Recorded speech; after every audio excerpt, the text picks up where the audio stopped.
Anghenion dysgu ychwanegol yng Nghymru. Beth sy'n digwydd?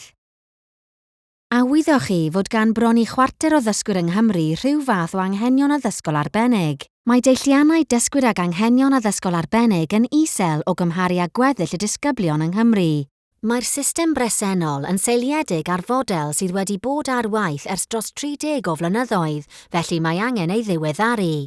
Ym mis Rhagfyr 2017, pasiodd Cynulliad Cenedlaethol Cymru ddeddf newydd, Deddf Anghenion Dysgu Ychwanegol ar Tribwnlys Addysg Cymru. Rhagwelir y daw'r system newydd i rym fesul cam o fis Medi 2021 ymlaen.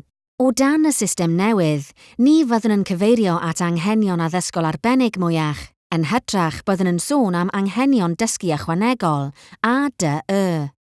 Bydd plant a phobl ifanc dan 25 oed sydd ag ADY yn cael cynlluniau datblygu unigol. Bydd y cynlluniau hyn yn amlinellu'r gefnogaeth y bydd gan y dysgwr hawl gyfreithiol iddi.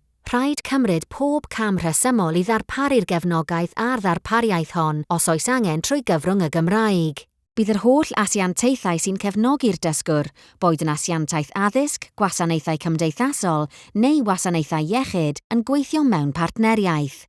Bydd y broses yn fwy syml a bydd y dysgwyr, ei rhieni a'i gofalwyr yn rhan o'r broses o lunio'r cynllun.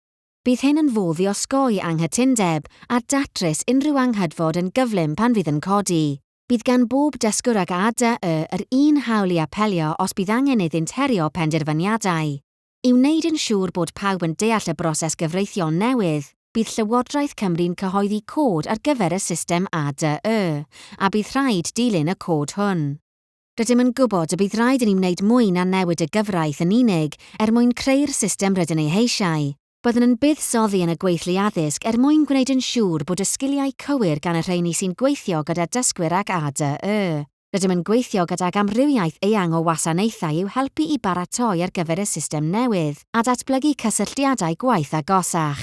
Byddwn yn helpu dysgwyr, rhieni ac ymarferwyr i ddeall y newidiadau sydd ar droed a'i hawliau a cyfrifoldebau newydd. Rydym hefyd yn cyhoeddi canllawiau i gefnogi arfer da. Nid dysgwyr ag ADY yn unig fydd yn elwa ar y system newydd. Bydd yn helpu i greu system addysg deg a chynhwysol, lle caiff pob plentyn a pherson ifanc gefnogaeth i oresgyn rhwystrau i ddysgu a chymryd rhan, a chyrraedd ei botensial llawn. I gael rhagor o wybodaeth, ewch i www.llyw.cymru/ADY. #Anghenion dysgu ychwanegol.